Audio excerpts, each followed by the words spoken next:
I'm Matt Valley. Welcome to another episode of the Rock and Roll Research Podcast, where we share the super cool backstories and side gigs of the insights and analytics pros that you trust.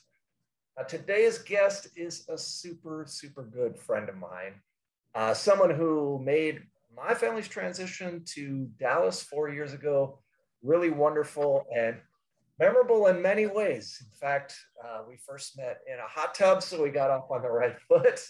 But that's a story for another time. So Jessica Gomez is really one of the most knowledgeable people that I've ever met when it comes to digital marketing. So she started her career in San Antonio, and then she was a digital sales manager for Tribune Media in Dallas, for WPix TV in the Big Apple, New York City. And very recently, she just joined Audacy in Houston, Texas, formerly Intercom. Now, in addition to all that, she's also taught digital marketing at the college level. And a lot of people that know Jessica don't know that she's actually an accomplished flamenco dancer. So we're going to talk about all that stuff and some data and some music and more in today's podcast. Welcome to the podcast, Jessica. Hey, Matt, thanks for having me. So super excited to be here. I remember talking to you at the pool when you had a brainchild idea of this podcast. And I thought it was a brilliant idea. And obviously tons of other listeners agreed. So so proud to see you doing something that you love and honored that you would have me be a part of it. Well, thank you so much, Jessica. If you don't like this episode, you only have yourself to blame now. So there you go. True. No, I'm super happy to have you on today, Jessica. So any chance to chat. So let's start out with your career. So how did you first get into digital marketing, and take us to sort of what you're doing now? Yeah. So I was going to school and had gotten a part-time job as the part-time receptionist for KENS 5, which is the CBS affiliate in San Antonio, Texas. And was doing that and kind of going to school and doing a whole bunch of other things, flamenco being one, and so we'll later. But really kind of trying to figure out what exactly do I want to do. I worked in almost every department of the news station while I was doing that. So I worked on our, it's called Great Day SA. It's their local lifestyle television show in the mornings. Okay. I worked in a newsroom for Friday Night Football, which is a big thing in Texas. Yes. And during political nights and different things like that, helped out in creative services, kind of just did everything and was kind of a backup for people when they were out on vacation or out sick or whatever. And so I thought, yeah, I'm going to do this journalism thing. I'm going to go that route. And then I realized after working at the station that it was the salespeople who had the nicest cars. And so I thought, what's that about? And I figured, well, if I was going to get paid to talk all day, that's still talking all day. It's just different, right? Yeah. And so I joke with people now that I literally get paid to talk all day. And yeah, there's some analytics and different things and data-driven stuff behind that. But I really do love what I do. And so started out as a receptionist. I left for a year. In that year, I had my daughter, who you know very well, Zoe. Yes, beautiful Zoe. And then my boss called me and asked if I wanted my job back. And I had a 3-month-old baby and figured, well, this part-time thing, sure. Plus I had really missed it. And my dad knew that I missed being at the station for the whole time that I was gone. And so he said, why don't you just go back, get your foot back in the door, wait for something to open up. And so I did. And about probably right when Zoe was about to be a year, a sales assistant position opened up. And I went for it and they gave it to me. So I got that promotion. And in that role, I started out as a sales assistant. I started kind of veering towards other things like putting together special projects and station initiatives, working with our new business development manager on different things like that. Everything from helping kids, you know, who are in the foster system get adopted and find their forever homes and forever families, to like backyard barbecues and all type of different sponsorships and station initiatives. Right. And then I kind of evolved into an account manager role where I was actually working on accounts that we were holding on to build a list for someone, or that were house accounts that weren't quite assigned to somebody yet. Okay. So that, and Sarah Fulmer, who you know as well, she was the director of sales at the time. And I went to Sarah and I asked her to be my mentor. I promised her that I was not needy and that she would never have to teach me anything twice. And told her that I wanted to grow and I wanted to move into sales and I wanted to learn that space. And I thought that I could be successful at it. And so she said, sure. And she, the first piece of advice was make yourself invaluable, do all the jobs that nobody else wants to do. And so I did that. And eventually I moved into a digital marketing specialist role where I was working with a team of account executives, helping them close digital business and do pre and post sale stuff for them. And then I moved to a digital account executive role where I was just focused on developing my own list for myself of new direct digital business. Okay. And so Sarah left the company at that point. She's originally from Dallas and wanted to get back to her hometown to be closer to her parents. And so she left to be the director of sales at CW, KDAF TV in Dallas. And a few months later, we had a lot of turnover. There was a buyout and different things, lots of new leadership. And I just felt like this is a really good time for me to grow, right? Like there's a lot of change going on. And if I'm going to look for something and have it be a smoother transition, this seems like an opportunity to do so. So I asked Sarah if I could use her as a reference, unless she had a job for me in Dallas.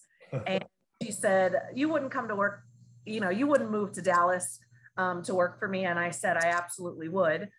So long story short, she brought me to Dallas to be her digital sales manager there. I was there for 5.5 years. Dallas was very, very good to us, and your family, the Valley family, is a big part of that, and us feeling like we have roots there because of you guys and our friends that are like family, just like y'all. So it was a tough decision, but it was a dream that I'd had to make it to New York City.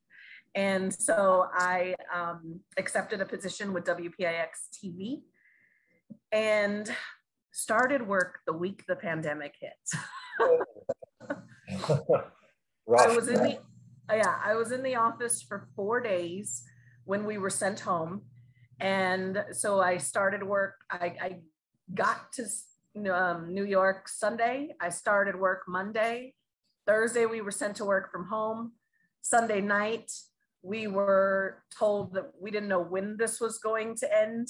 And my boss at the time told me, I don't care if you work from New York, New Jersey, Texas, wherever, but I know your daughter's in Texas. If you want to get to her, you probably want to do that. So exactly 1 week later, Monday, I was on a plane back to Dallas, did all of my onboarding and managing and coaching remotely, basically until we moved and made the final move in September. And so it was a very interesting year and really impactful to be in an organization that was in New York, in a news organization, right. In New York at the height of the pandemic when they were the epicenter. It was, I don't even have words for what that was like. But throughout all of that and the success that we had with the team there, I missed my parents, I missed our friends, and I missed breakfast tacos. So, no doubt. It's hard to get. Yeah, so when I had this opportunity with Audacy come about, it made sense. It was still a big city, Houston, Texas. it got us closer to our family and friends. And it checked a box off of my list that's been there for a while, and that's radio. Right. So I just started with Audacy. It's already so much fun. An incredible leadership team and incredible team in general. So I'm really excited, and that's kind of like my A to Z story, Matt.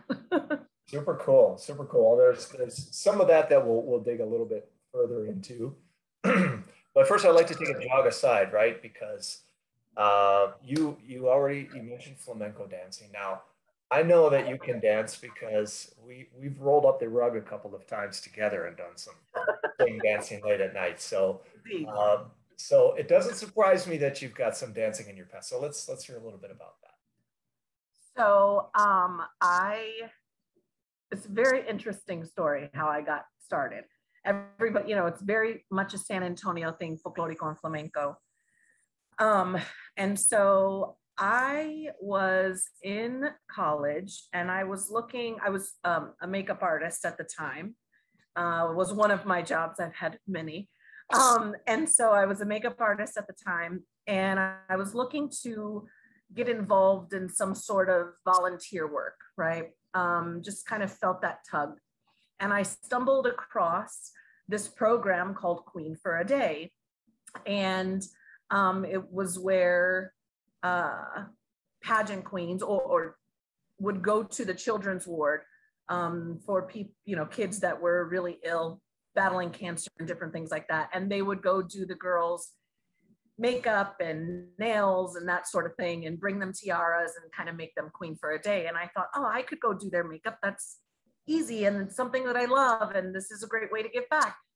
And so I reached out to the program director and she said, oh, so here's the thing is that it's actually pageant queens that go and do this, not just like makeup artists. Have you ever thought about doing pageants? And I was like, absolutely not. Well, why don't we meet? And so she said, I'm having a makeup workshop. She was also a makeup artist. Why don't you come to the workshop? I'd love to meet you. Let's chat. Well, fast forward, she convinces me to do a pageant with her. Was called the Ethnic World Pageant. It was actually filmed as a documentary on women's entertainment television.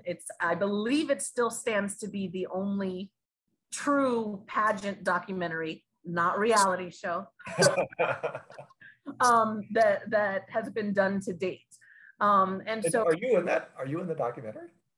I am. Oh, cool. All right. I am. I actually, check out. So I was competing on the teen level. I got first runner up. The girl who won the title, who beat me, still a friend of mine, she actually won Miss America in 2010. Oh my goodness. Wow. And our pageant director, who created this pageant system, and it was called Ethnic World because it really was about breaking the norms and really celebrating different skin colors, different hair types, all of that type of thing, right? Right. She actually just started doing pageants again and just won Mrs. Universe, I believe it is. Oh, goodness. Wow. So very cool. Yeah. But the friends that I made there, I mean, I will say that it's true. The friends that I made there, I'm still still in contact with them on social media. And we live all over the country, but great women. And it was a great experience. I never did another one.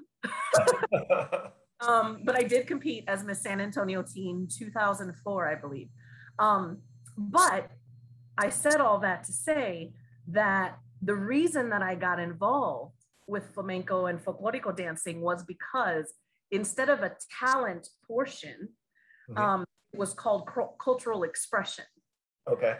Whatever your talent was had to be directly connected to your heritage. Okay.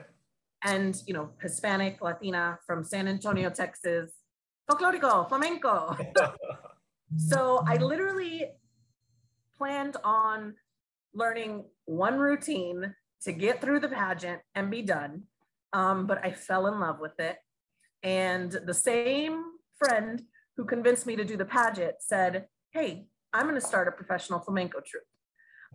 So she started that. I was a part of her troupe, helped co-direct that troupe with her. We were all over. We performed a fiesta. We performed downtown in Market Square almost every other Saturday. Got hired for weddings and Valentine's Day dinners and all kinds of fun stuff. So that was a really fun time. I tried to convince Zoe to do it, Matt, and she's, but I guess her and Preston, they always have ballroom dancing. So yes, they do. They do. All right. This is something I really admire about you, Jessica, is that anything you take on, you're all in, right? And that's also true, certainly of your digital marketing experience. And I'm kind of curious. I think about the pandemic. You mentioned working in a newsroom in New York City during the pandemic, and I know how the pandemic has impacted the research industry. Interested to know from your perspective, how did it really affect the media landscape? We know it has, but for somebody who lives it day to day, how would you characterize that?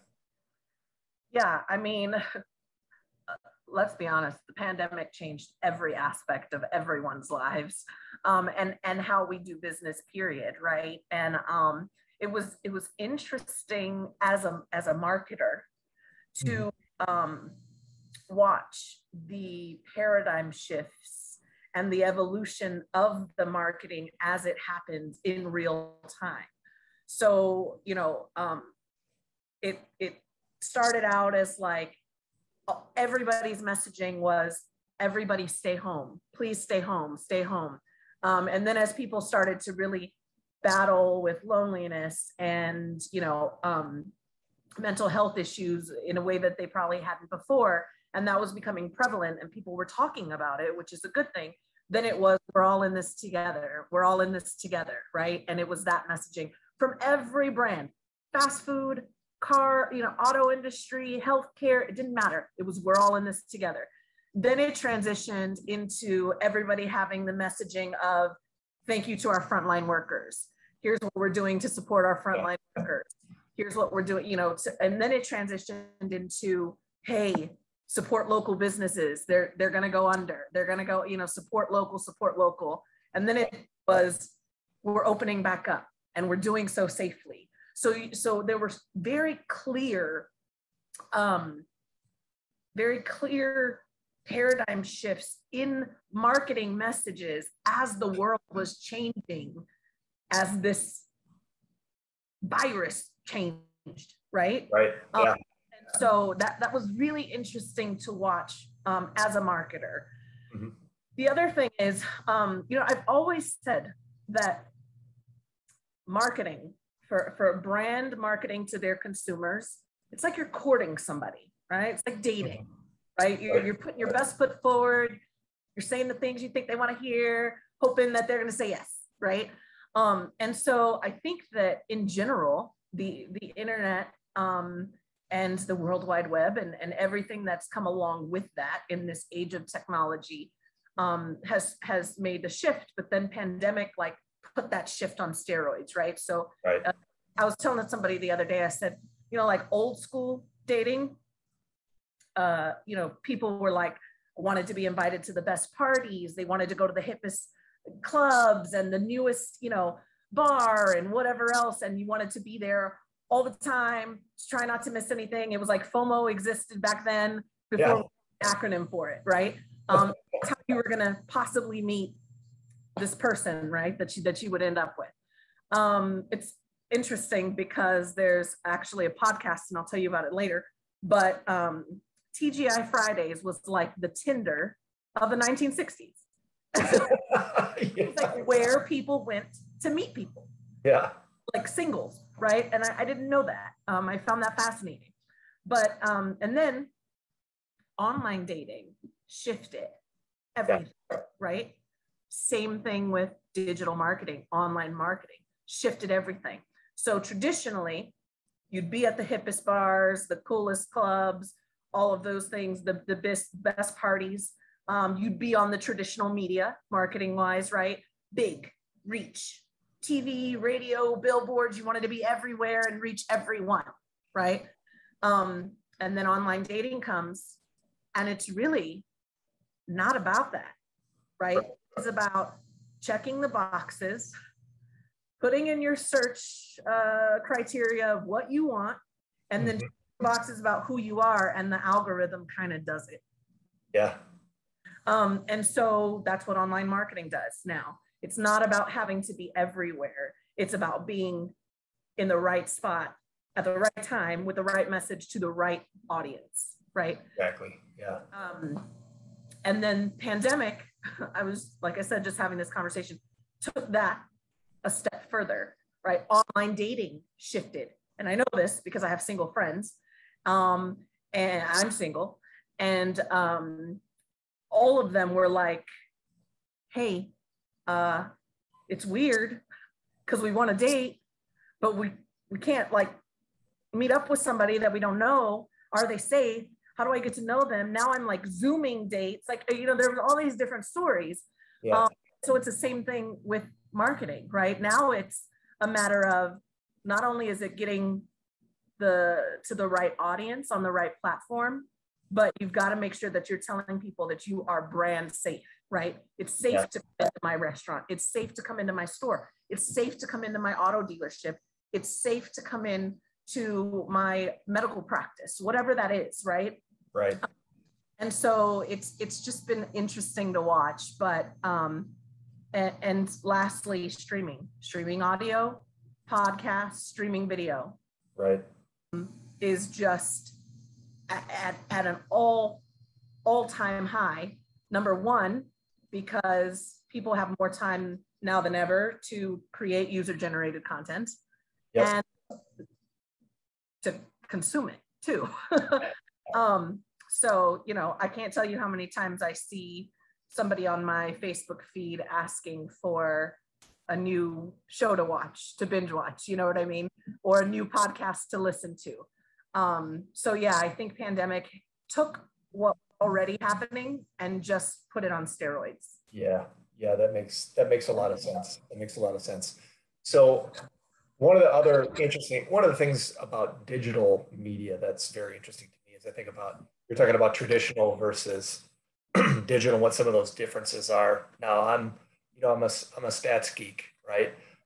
So I love the fact that it's really brought data to the fore when it comes to choosing which channels to buy and being able to very quickly understand what's working and what's not. So I'm kind of curious from your perspective, you know, kind of starting from, you know, the very beginning, something more traditional to digital marketing, you know, how does data really intersect your role and what you're doing on a day-to-day basis? Yeah, data is huge. It's everything, right? Now, don't get me wrong. I am a digital marketer first, for sure. I live, eat, breathe, sleep, dream the stuff. Totally geek out on it, as you know. But I also believe in traditional media, right? I believe in the power of radio and television. And even though the scales are evening out and maybe even tipping towards the digital side, they're not going away. And that's a misconception. And, you know, as we have evolved with digital marketing, it went from traditional is the key, you know, broadcast specifically in both radio and television, being like the big behemoths, right? That's the key. And you just need to sprinkle a little bit of digital just here. I can't tell you how many times I've had business owners tell me when I ask them, what is your website for? What is your social media for? And they're like, I don't know. I just know I need to have one, you know? And that's evolving now. Business owners are understanding that how important it is to manage their web presence and make sure that they're continuing the conversation with their existing customers in order to grow repeat and referral business, right? And so I believe in the power of traditional media. Then it kind of evolved into, it needs to be tradigital, right? It needs to have 50 type of thing. And now the reality is Matt, and this is something that we are talking about as leadership at Audacy in Houston, is it's got to be a platform agnostic approach, because it's not about the platform, it's about the audience, who you're trying to reach, and where they are spending their time consuming media and how, right? And so data is a huge part of that, huge part of that. That data is what gives digital marketing its power for a couple of reasons. Number one, you can minimize waste upfront, right? By using data to say who is a target audience, right? Here's what we believe to be our target audience. Tell me who that is, Mr. Advertiser. Here it is, XYZ, right? So we go after that. But that's just the beginning. That's literally just the beginning. We can then really measure who are the people, the consumers that are engaging with your ad the most. And we can implement lookalike targeting, which basically I tell business owners is a fancy word for finding the internet twin, right? Yeah. Of the people that are engaging with your ad and your brand. And sometimes that will give us audience insights that we would have overlooked otherwise, right? Right. We know how to better target moving forward and how to optimize moving forward. I give the example that I was working with a law firm in Dallas, and they're very high-end family law firm, want to deal with like, you know, the $3 to $5 million homes and people that are, you know, divorcing and that sort of thing, right? Mm-hmm. Fighting over the dog, like that, but those big, big divorces. And so how do we target that, right? There's so much psychographic stuff that goes into that, but you don't know who's unhappy in there. Like, we don't know those things. And so, nor can we legally target that thanks to privacy stuff. But so what we did was we implemented a lookalike targeting. And you know what we found out? What's that? But it makes sense that the men were golf enthusiasts, right? And the women were wine drinkers.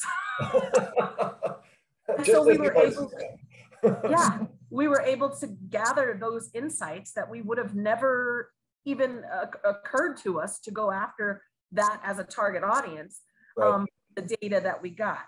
And then the other thing is that the data provides advertisers with actionable insights. And what I mean by that is how to create, what type of content to create for their audience that's going to get people to engage and different things like that. So it really, it's involved in every step of the sales process, or every step of getting a successful campaign up and running, continuing the optimization of that campaign, and ultimately driving results and conversions for that advertiser. Cool. Excellent. No, that's really insightful. Really insightful. Now I can go and tell my wife the reason why our marriage is going so well is because I don't golf. Right. So it's all clear now. It's all clear. No, but that's very helpful. That's very helpful. So Jessica, you had mentioned a podcast, and I'd like to hear a little bit more about that. I'm curious what kind of media, whether it's podcasts or blogs or what have you, that you listen to for inspiration, enjoyment, personally or professionally? Open question. Okay. Well, I will say a couple of books that I love. Personally, I loved Becoming by Michelle Obama. I have the book, Zoe has the book, and I have the audio book, and I think I've listened to it 2 or 3 times, and I'm probably going to start it again. But professionally, that isn't, professionally, that's tailored to people that are in sales. It's an oldie but a goodie, The Challenger Sale. I like that book. And then kind of on a professional, but doesn't have to be sales related, I love The Go-Giver and The 4 Agreements. Are some books that I love, that I've read multiple times over the years. podcast? Well, I obviously love rock and roll research. You have yourself a claim, right? Right. And I'm a fan of The Marketing Detective, which is by Mitch West, who happens to be, Mitch, but he happens to be a huge influencer in my life, and brilliant marketer, brilliant salesman, brilliant performer even. Actually, he would be a good guest. Do you know that Mitch does stand-up comedy? I do. Oh, you did. He did that for you. Yeah. Yes, he presented over a small group of us one night. That's right. Podcast is very insightful. So anyways, I listened to him, but as far as like like someone that I don't know, there's a podcast called Household Name. And I think I've told you about this before, Matt. Yes, you did. That's right. Yeah. And whether you're in marketing or market research or in the field in any way, it's just, I find it fascinating. It's like the untold stories of these household name brands. So there's like the story of Jello and like the Jello curse, right? And it's the TGI Fridays was the Tinder of the 60s. Nice. KFC and like the in Japan, they I think we talked about that, right? It's like so huge over there for Christmas and stuff like that. And the case of Colonel Sanders when the statue was dropped in the river or whatever. So it's just so many different fascinating stories of these brands that we've known our entire lives, really. So anyways, I love that. I geek out on it. I actually hadn't listened to it in a while, and I've just recently started talking about it again, like 3 weeks. So I realized that I have like 20 or 30 episodes that I haven't listened to. So I'm going to start that soon. All right. Super cool. Excellent. Well, okay, Jessica, you know what I'm going to ask you? I'm going to ask you about the Desert Island Disc, right? Which 3 records of your choosing you would want to spend the rest of your life listening to if you were stranded on a desert island? I'm going to ask you that, but first I have to tell you, if you're stranded on a desert island, don't go chasing waterfalls. Please, I beg of you, stick to the rivers and lakes that you're using. Okay, Matt. Let's hear your 3 records, Jessica. Best Facebook response ever. I know this is an inside joke, but yeah, you got me. I'm totally like wasn't expecting that. Okay, so I will come back and I will say I am a millennial. So does it have to be an album, or can it be like a playlist or a YouTube mix? Oh God! Everybody wants to qualify it, to change it. Okay. I'll do an album. Okay. We'll say do it your way, but it has to be 3. Has to be 3. Okay. So I was on a desert island for the rest of my life. Well, you know that I am the girl who was blessed with many mothers, right? And so one of my moms, Dorothy Bedford, is an incredible performer, singer, gospel artist, worship leader, pastor, all of those things. So if I could have an album of her singing all of the stuff that she's worked on and all of my favorite gospel music, that would be number 1. Yeah, she's truly amazing. Truly. Yes, yeah, she's incredible. So that would be number 1. Number 2, again, I'm just a Mexican girl from the south side of San Antonio. Selena. Yes. You knew it. And see, only getting to pick 3 is so difficult. You know you want to say TLC. Come on.